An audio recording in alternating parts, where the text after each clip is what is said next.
Bueno, vamos a cambiar radicalmente de asunto porque yo les decía hace unos minutos que estamos muy pendientes de lo que está ocurriendo en el Congreso, porque se está reuniendo esa comisión de trabajo de seguridad social, migraciones, que son los encargados de negociar ese texto definitivo de esa iniciativa legislativa popular que quiere regularizar a 500.000 de migrantes que viven y trabajan en España. Varias entidades de la Iglesia ya han pedido, por favor, a los partidos políticos que se esfuercen, que alcancen un acuerdo para que esto pueda salir felizmente adelante. ¿Cómo está la situación? Carmen Lavalle.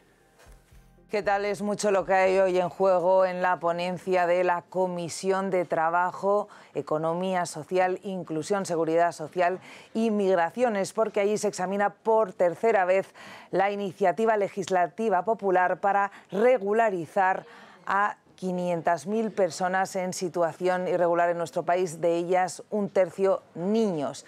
¿Cómo se llega a este punto? Pues con las negociaciones un tanto bloqueadas, explican a COPE quienes participan en esta ponencia que se celebra a puerta cerrada. ¿Qué puede suceder? Pues de no alcanzarse un acuerdo que decaiga esta ILP a pesar del fuerte respaldo que consiguió, 700.000 firmas y el apoyo de más de 900 organizaciones sociales. Reclaman que, aunque se ha cambiado el reglamento de extranjería, esto no es suficiente y como complementaria piden esta regularización extraordinaria para sacar de la situación de vulnerabilidad en la que viven las personas que no han podido legalizar su situación en España por los cauces ordinarios.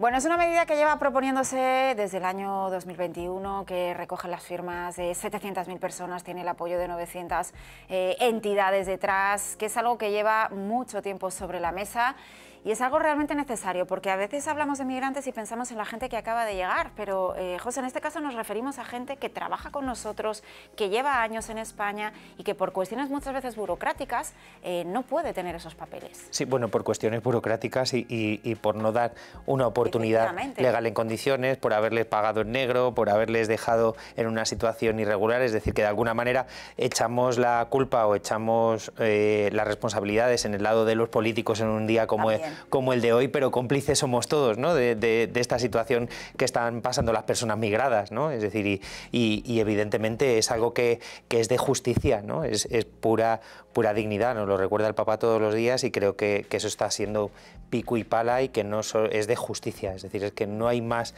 argumentos ni hay más tintes políticos que el reconocer la dignidad del otro. Ayer precisamente se emitía una nota desde distintas asociaciones de Iglesia pidiendo que esto vaya adelante. Diego Fernández Maldonado, él viene de Cáritas, del equipo de incidencia política, impulsor también de esta ILP. Hoy es un día importante, imagino que estéis pendientes del Congreso, de lo que pueda ocurrir, y ayer tenéis que dar ese tirón de orejas, porque ¿qué está pasando? Bueno, muchas gracias por invitar a Cáritas, en primer lugar.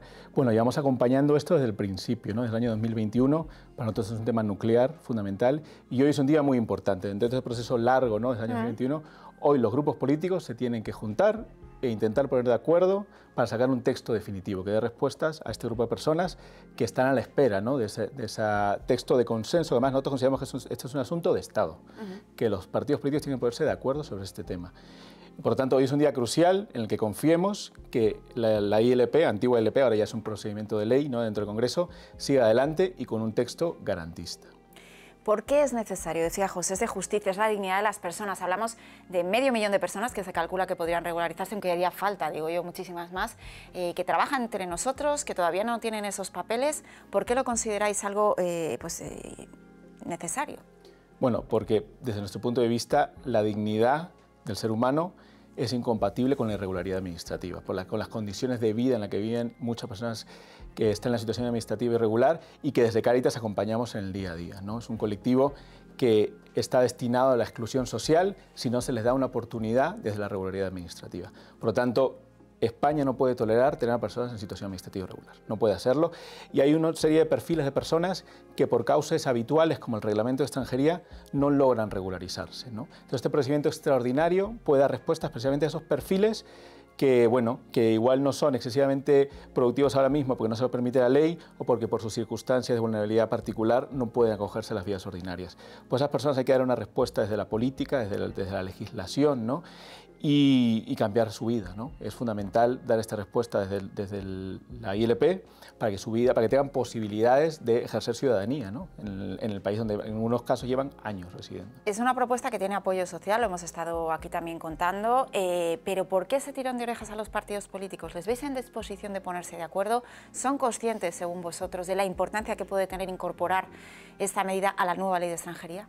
Bueno, nosotros como entidades de iglesias hemos hablado con todos los grupos políticos, hemos propuesto nuestros mínimos, nuestros grupos de personas que deben ser incluidas en esta ILP, y hemos recibido buena acogida, pero a su vez vemos que hay posturas muy separadas por distintos grupos políticos, ¿no? Confiamos en que pueda haber posibilidad de acuerdo, confiamos en que le den la magnitud que merece esta iniciativa, que hay personas con rostro, con nombre y apellido detrás, y que es una cuestión, como les decía, de Estado, ¿no? Entonces, nosotros exhortamos a los grupos políticos a que se pongan de acuerdo. En este tema hay muchos otros, pero ahora mismo este es fundamental, ¿no?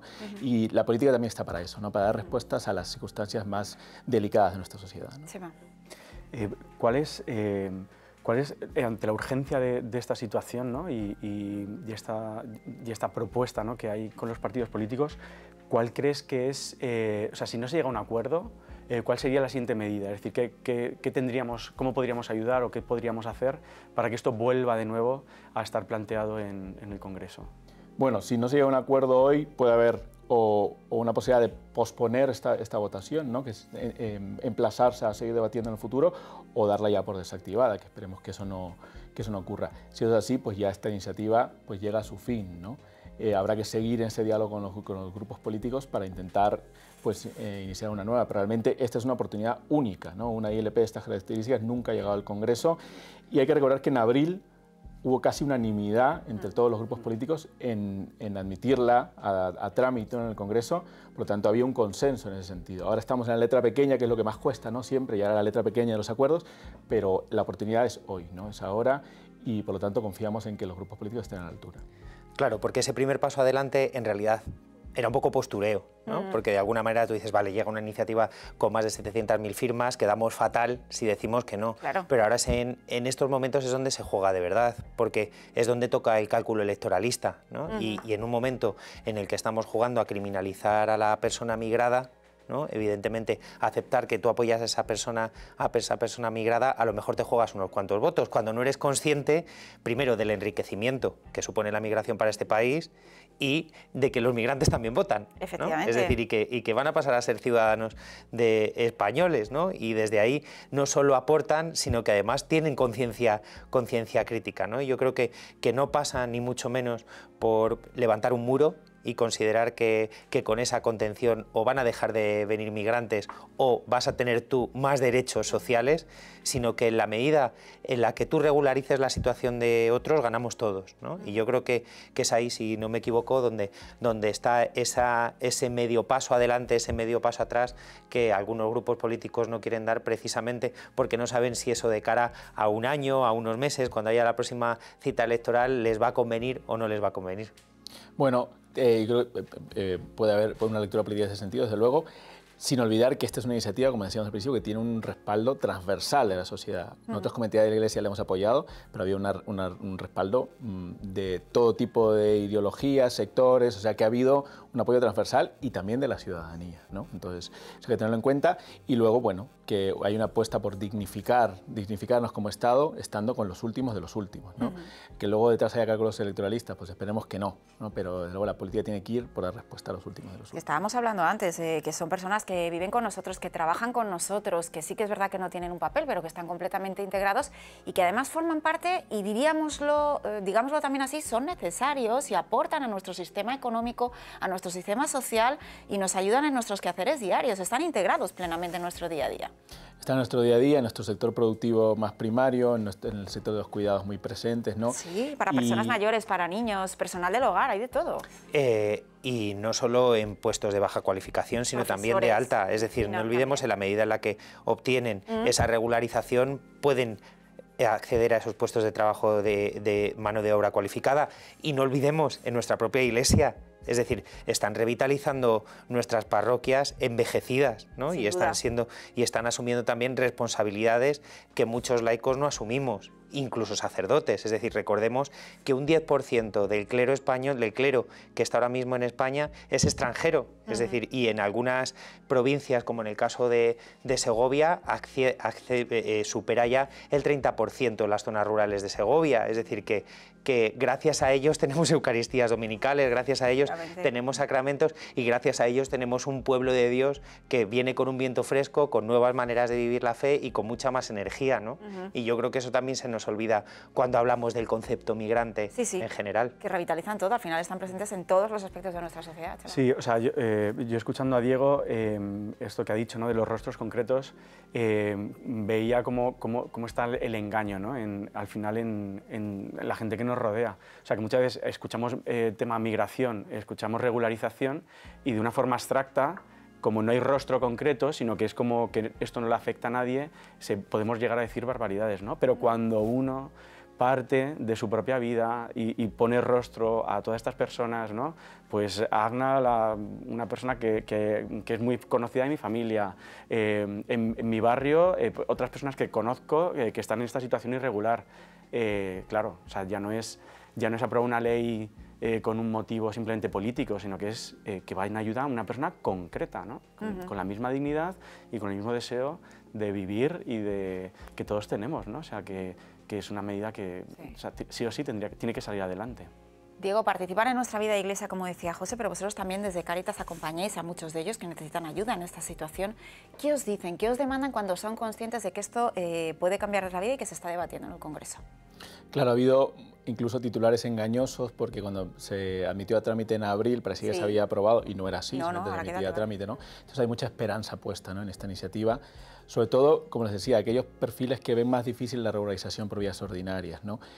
Vivir en situación administrativa irregular es vivir entre nosotros, pero en condiciones más precarias, ¿no? Entonces, trabajan, por supuesto que trabajan, pero en condiciones más precarias, sin garantías del Estado de Derecho, y les puede cambiar la vida, ¿no? Básicamente esta iniciativa les puede cambiar la vida y es un tren que posiblemente no vuelva a pasar, ¿no? Entonces es una oportunidad única para los partidos políticos para dar respuesta y que a nosotros, desde nuestros itinerarios de acompañamiento, nos facilitaría mucho el acompañamiento, ¿no? Porque tenemos muchos perfiles que por quien están acompañados, pues por Cáritas, ¿no?, o por otras entidades de iglesia que estos perfiles se eternizan en nuestros acompañamientos porque no logran regularizarse y por lo tanto salir de esta situación es más complicada, ¿no? Entonces lo que les vulnerabiliza es la ley de extranjería, básicamente, ¿no?, el no tener una autorización de residencia.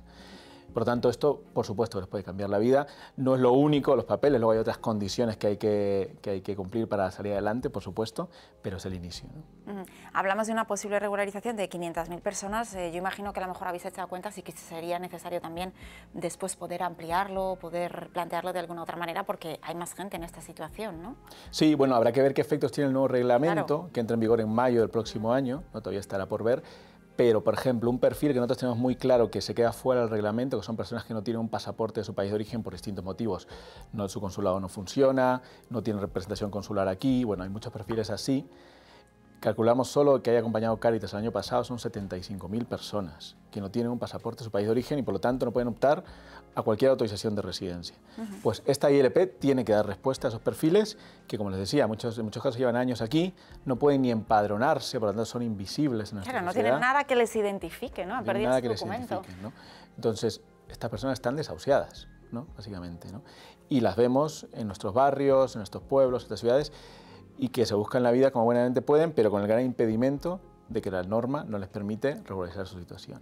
Pero ante toda esta situación, digo, hay esperanza, ¿no? Estáis confiados en que esto se van a poner de acuerdo, va a salir bien, porque al final enriquece para todos. Digo, gracias por haber estado con nosotros, seguiremos muy pendientes, seguiremos en contacto para ver cómo evoluciona todo este proceso en el Congreso de los Diputados, en el que hoy se está trabajando sobre ello. Vamos a hacer